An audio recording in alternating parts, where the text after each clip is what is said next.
అది రాహుల్ గాంధీ గారి యొక్క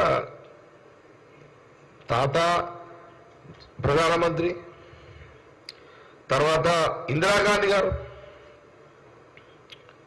మరి ఇందిరాగాంధీ గారు మరి ఆ రోజు ప్రధానమంత్రి ఆమె కూడా, ఇందిరాగాంధీ గారు కూడా నెహ్రూ గారు మన మహాత్మా గాంధీ గారు వెంబడి ఆమె కూడా జైలు జీవితం గడిపింది చిన్న వయసులో. ఇందిరాగాంధీ గారు కూడా చిన్న వయసులోనే ఆమె కూడా జైలు జీవితం గడిపింది.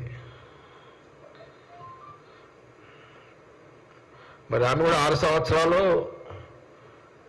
6 సంవత్సరాల్లో రికార్డు పరంగా 6 years అని వినంగా ఆమె కూడా 6 సంవత్సరాలు, ఇందిరాగాంధీ గారు కూడా స్వతంత్ర భారతదేశ స్వాతంత్రం కోసం 6 సంవత్సరాలు జైలు జీవితం గడిపింది ఆమె కూడా.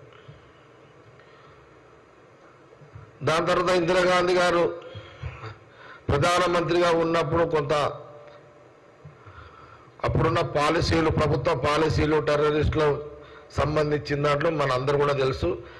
ఆమె చంపబడ్డది. తర్వాత రాజీవ్ గాంధీ గారు ప్రధానమంత్రి, ఆయన బాడీ అయితే ముక్కలు చేసి పడేసారు. అదొక చరిత్ర.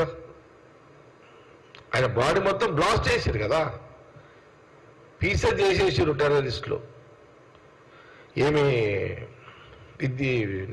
ఇది ఎవరికి చెప్తున్నా అంటే బీజేపీ వాళ్ళు ఒకసారి ఇసొంటి దానికి డిబేట్ రాగలుగుతారా? బీజేపీ పార్టీ, బీజేపీ దేశ రాజకీయాల్లో మేము పవర్లు ఉన్నాము అది మాటలు నడుపుతారు కదా. తెలంగాణ కూడా పెద్ద పెద్ద మాటలు నడుపుతారు లీడర్లు బీజేపీ వాళ్ళు. దీని మీద డిబేట్ రాగలుగుతారు వాళ్ళు? ఈ చరిత్ర మీద రాగలుగుతారా వాళ్ళు? వాళ్ళ ఫ్యామిలీస్ గురించి ఎవరన్నా బీజేపీ పార్టీలో ఇట్లా త్యాగాలు చేసిన వాళ్ళు ఉన్నారు, ఇక ఉన్న ఆస్తులంతా దానదత్తం చేసి అనే వాళ్ళు ఉన్నారా? చెప్పగలుగుతారా? రాజీవ్ గాంధీ గారు కూడా అట్లా టెర్రరిస్టుల చేతులు ఆయన కూడా అట్లా చనిపోవడం జరిగింది. అంటే ప్రజలందరూ కూడా ఆలోచించాలి. తెలంగాణ ప్రజలే కాదు, దేశ ప్రజలు కూడా ఆలోచన చేయాలి. రాహుల్ గాంధీ గారు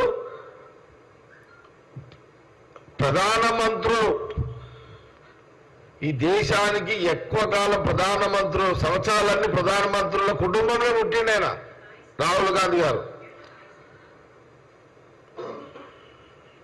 ఇది కాంగ్రెస్ పార్టీకి మేము మళ్ళొకసారి చెప్పాల్సిన బాధ్యత అవసరం మాకున్నది. ఒకసారి దేశ ప్రజలకు, తెలంగాణ ప్రజలకు జ్ఞాపకం చేయాల్సిన అవసరం మాకున్నది. ఈరోజు మీడియా కానీ మీడియా ద్వారా ప్రజలకు మేము చెప్పాల్సిన బాధ్యత ఉంది. ఇదంతా ఇది అసలు నిజంగా చెప్పాలి అంటే ఈరోజు ఈ భారతదేశానికి ప్రధానమంత్రి ఎవరైతే ప్రధానమంత్రి అర్హత, ప్రజలకు మంచి పరిపాలన అందించే ఒక అర్హత, బాధ్యత గల అర్హత ఎవరికి ఉందయ్యా అంటే ఒక రాహుల్ గాంధీ గారికే ఉంది. ఈ దేశానికి ప్రధానమంత్రి అయ్యే ఒక అర్హత ఎవరికి ఉన్నాయా అంటే ఒక రాహుల్ గాంధీ గారికే ఉంది. ఇది తెలంగాణ ప్రజలు